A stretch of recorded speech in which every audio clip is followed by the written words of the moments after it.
saya, Hestin Paradita. Kali ini saya akan menjelaskan tentang demokrasi digital. Berbicara soal demokrasi, jadi demokrasi itu bukan hanya soal pemilu. Demokrasi juga soal bagaimana rakyat dapat berpartisipasi dalam pengelolaan pemerintahan di setiap harinya.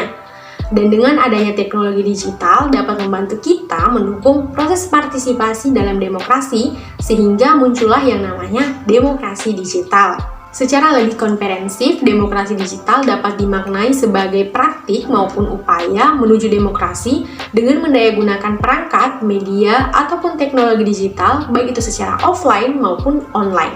Sehingga dapat disimpulkan bahwa demokrasi digital merupakan era di mana masyarakat dapat berpartisipasi langsung dalam proses politik dan pemerintahan dengan memanfaatkan perangkat teknologi informasi dan juga komunikasi. Artinya bahwa di era seperti saat ini, dengan adanya penggunaan internet dapat mendorong aspirasi masyarakat tersampaikan melalui saluran komunikasi pemerintahan. Melalui teknologi digital ini, pihak-pihak yang terlibat dalam demokrasi lebih mudah untuk melakukan sinergi, koordinasi, dan juga komunikasi. Misalnya, di berbagai belahan dunia, mulai dari pemerintahan, partai politik, sampai media massa telah memiliki website atau aplikasi yang digunakan untuk menyebarkan dan mengakses informasi tentang politik dan penyelenggaraan pemerintahan dengan mudah. Salah satu hal terpenting yang dimungkinkan terwujud dengan adanya demokrasi digital adalah partisipasi elektronik, di mana partisipasi elektronik ini digunakan untuk membantu masyarakat ikut terlibat dalam proses pembuatan kebijakan bersama pemerintah.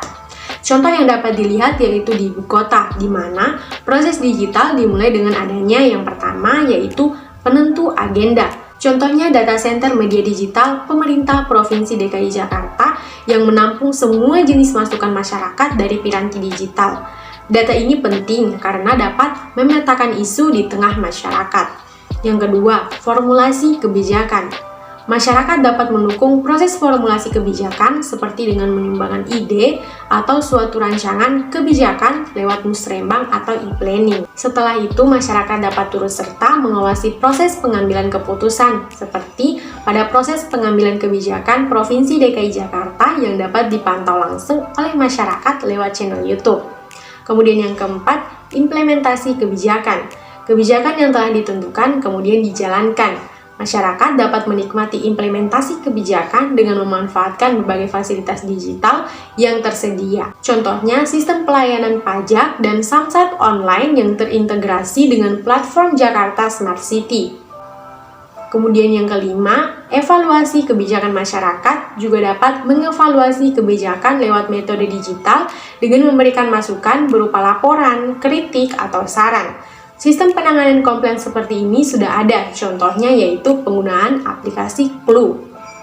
Kemudian yang keenam, implementasi kebijakan. Masukan dari masyarakat akan menjadi umpan balik atau feedback bagi tahap penyusunan agenda berikutnya. Di tahap ini, City Analytics sangat berperan mengolah data, mengevaluasi program untuk menentukan kebijakan selanjutnya. Dari contoh tersebut dapat dilihat bahwa demokrasi digital sebenarnya sudah menjadi bagian dari sistem tata kelola pemerintahan di Indonesia. Tidak hanya di Jakarta, baik di level daerah hingga pemerintah pusat, demokrasi digital telah tersedia dan bisa dengan mudah diakses oleh semua kalangan. Lantas, adakah kelebihan dari demokrasi digital?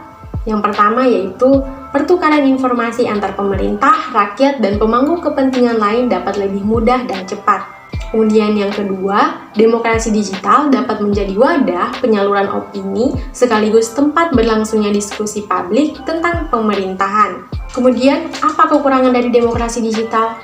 Yang pertama, banyaknya percakapan dan konten digital yang tidak bermakna atau tidak konstruktif. Kemudian yang kedua, biaya pengadaan dan pemeliharaan sistem yang tinggi. Kemudian yang ketiga, keterbatasan kapasitas sumber daya manusia untuk berpartisipasi maupun mengelola sistem digital. Demokrasi digital, masyarakat seyogyanya memiliki kesempatan dan kebebasan berpendapat dan berekspresi secara demokratis di ruang digital. Tetapi kita perlu mengingat bahwa dalam kebebasan di ruang digital ini dituntut kewaspadaan kita dalam membuat, menyebarkan, dan mengonsumsi informasi publik yang berkualitas. Ruang digital adalah tempat di mana warganet dapat menuangkan apa saja melalui Facebook, Twitter, WhatsApp, YouTube, dan media sosial lainnya. Satu hal yang perlu menjadi catatan di era demokrasi digital adalah perlunya pendidikan demokrasi digital. Agar dalam menghadapi kebebasan berpendapat di media digital ini harus dibarengi dengan etika dan kesopanan sehingga akan terus terwujud harmonisasi dalam keberagaman. Mungkin itu saja penjelasan dari saya tentang demokrasi digital. Kurang dan lebihnya mohon dimaafkan and bye-bye.